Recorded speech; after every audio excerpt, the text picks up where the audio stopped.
Então, pessoal, na aula de agora a gente vai começar a falar sobre os cálculos estequiométricos na parte de eletrólise aquosa, tá certo?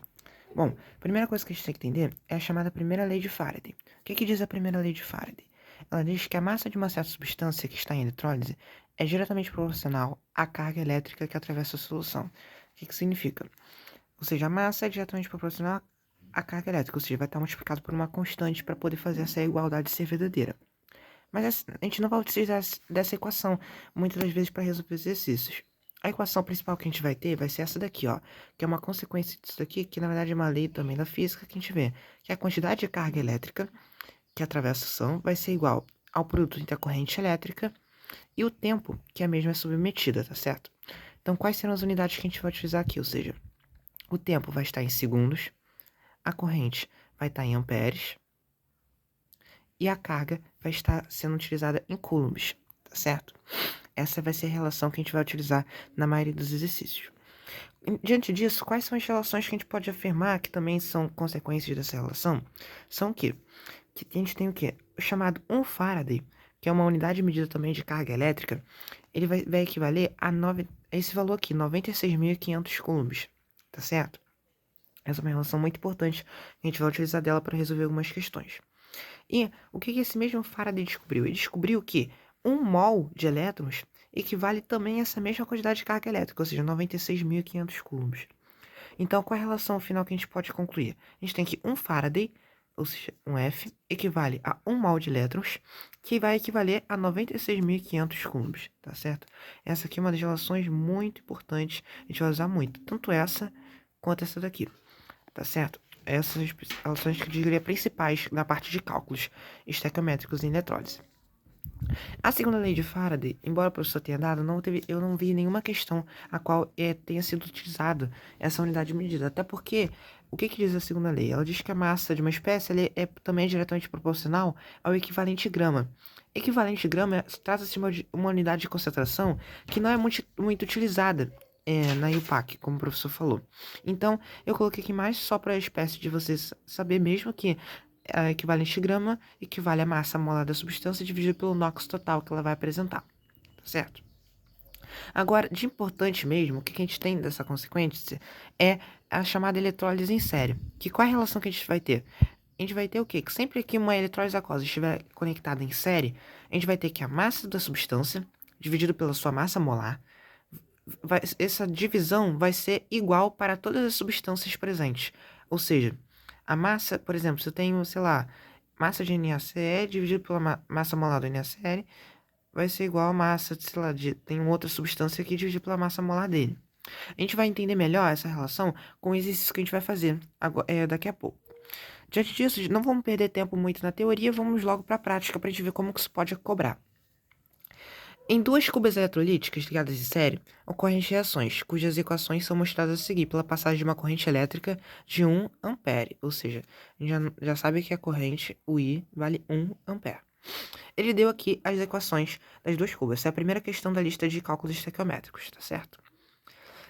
Envolvendo eletrólise. A gente tem a prata mais ganhando o elétron se tornando prata sólida, ou seja, isso aqui a gente sabe que é uma redução, porque ele está ganhando elétrons. E também tem 2H+, ganhando 2 elétrons, gerando H2. Ele pergunta justamente na letra A, qual tipo de reação está ocorrendo? Se está ganhando elétrons, obviamente isso aqui é uma reação de redução, tá certo?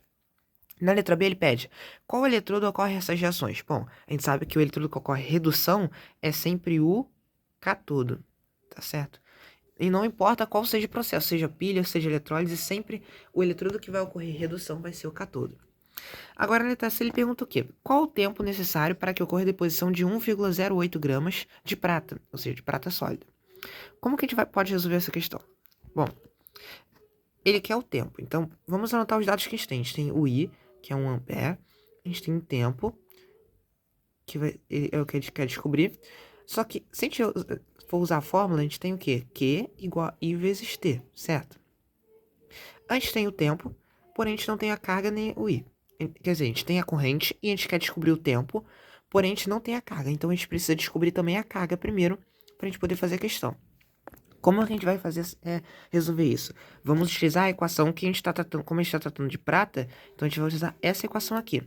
Ou seja, a gente tem Ag mais aquoso recebendo o elétron, gerando prata sólida. Qual a relação estequiométrica que a gente tem aqui? A gente tem o quê? Que 1 mol de elétrons, ou seja, aqui como não tem nada, é a mesma coisa que como se tivesse 1 aqui na frente. 1 mol de elétrons equivale a 1 mol de prata, tá certo? Então, só que 1 mol de elétrons a gente sabe que é o quê? 1 mol de elétrons, como a gente viu na relação, equivale a uma carga elétrica de quê? 96.500 coulombs. 1 mol de prata, qual é a massa molar da prata? Bom, a massa molar da prata, atômica, perdão, a massa atômica da prata é de 108 gramas, tá certo? Isso a gente pega na tabela periódica. E ele quer saber qual é em 1,08 gramas, então a gente vai colocar 1,08 gramas. Qual a carga que isso vai produzir, vai ser necessária? Então, se a gente multiplicar cruzado, o que a gente vai obter? A gente vai, se separar daqui para cá, dividir por 100, certo? Então, daqui para cá, como é uma proporção, também tem que dividir por 100. Então, isso aqui, 96.500 dividido por 100 vai dar o quê? 965 coulombs.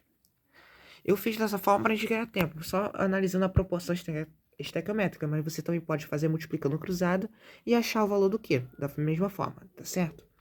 Bom, se a gente tem a gente achou a carga.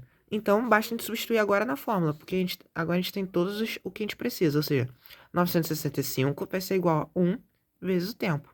Então, 1 vezes o tempo vai ser o próprio tempo. Então, o tempo vai ser 965 segundos. Esse é o tempo necessário para que ocorra essa deposição dessa quantidade de prata. Agora na letra D, ele pede qual o volume em litros na CNTP de hidrogênio produzido durante o tempo determinado em C, ou seja, durante esse tempo aqui. Ele quer o volume de gás hidrogênio. Bom, o que a gente pode inferir?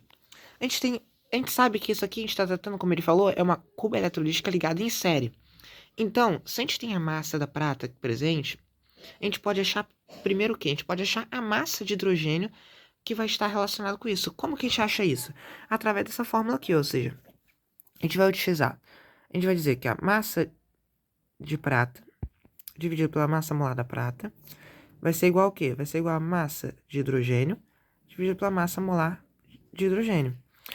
Massa da prata utilizada, a gente viu que é o quê? 1,08. Qual é a massa molar da prata? 108 gramas. Isso vai ser igual a massa de hidrogênio, que é o que a gente quer descobrir. A massa atômica do hidrogênio, bom, a gente sabe que hidrogênio é 1. Como tem 2 hidrogênios, 1 vezes 2 vai dar 2. Tá certo? Mais uma vez, a gente pode multiplicar cruzado. Ou, uma coisa que a gente pode fazer é o quê? 1,08 dividido por 108. Ou seja, isso aqui vai dar o quê? Isso aqui vai dar 0,01. Se você fazer na calculadora. Então, a gente vai ter o quê? 0,01. Isso vai ser igual a massa de hidrogênio dividido por 2. Esse 2 que está dividindo, vou jogar para o outro lado multiplicando. Então, a massa de hidrogênio vai ser 0,01 vezes 2 vai dar 0,02 gramas. Bom, agora, se a gente tem a massa, o que a gente pode inferir? A gente sabe que o quê? 1 mol de H2 equivale ao quê? A gente pode relacionar isso tanto com a massa molar quanto ao volume. A massa atômica disso daqui, massa molar do H2 é o quê? A gente sabe que é 2 gramas por mol. Por mol. A gente tem o quê? E a gente quer saber em 0,02 gramas, tá certo? Só que a gente também pode relacionar o mol com o quê? Com o volume na CNTP. A gente sabe, pela relação fundamental, que o quê? 1 mol de um certo gás que a gente está tratando, e do gás hidrogênio é um gás, maior paradoxo aqui que eu falei, né? Mas então, 1 mol de hidrogênio também vai corresponder ao seu volume na CNTP, ou seja, o volume de um gás na CNTP tem essa relação que 1 mol é o quê? 22,4 litros. Então, qual será o volume em 0,02 litros? Tá certo? Vai ser, se a gente fazer essa multiplicação, se a gente analisar, na verdade, o quê? Aqui, de 2 para 0,02 tá dividindo por 100. Então, aqui vai ser a mesma coisa, também vai dividir por 100. Então, 22,4 dividido por 100 vai dar 0,224 litros de H2. Esse é o volume produzido nessa questão, tá certo? Se ficou alguma dúvida, você também poderia ter, mais uma vez, multiplicado cruzado e fazer da mesma forma, tá certo? Se ficou alguma dúvida, só depois de mandar mensagem que eu explico novamente. Agora, essa questão número 7. Essa questão eu vou resolver juntamente com a videoaula, quando a gente estiver fazendo vou fazer todos os exercícios da lista, tá certo? Eu coloquei aqui, mas pro vídeo não ficar muito grande, eu vou deixar para fazer junto com todos os exercícios que a gente faz, aproveita e faz ela toda. Porque a base para a aula, a gente conseguiu envolver todos os conhecimentos importantes nessa só a primeira questão, tá certo? Então, até lá.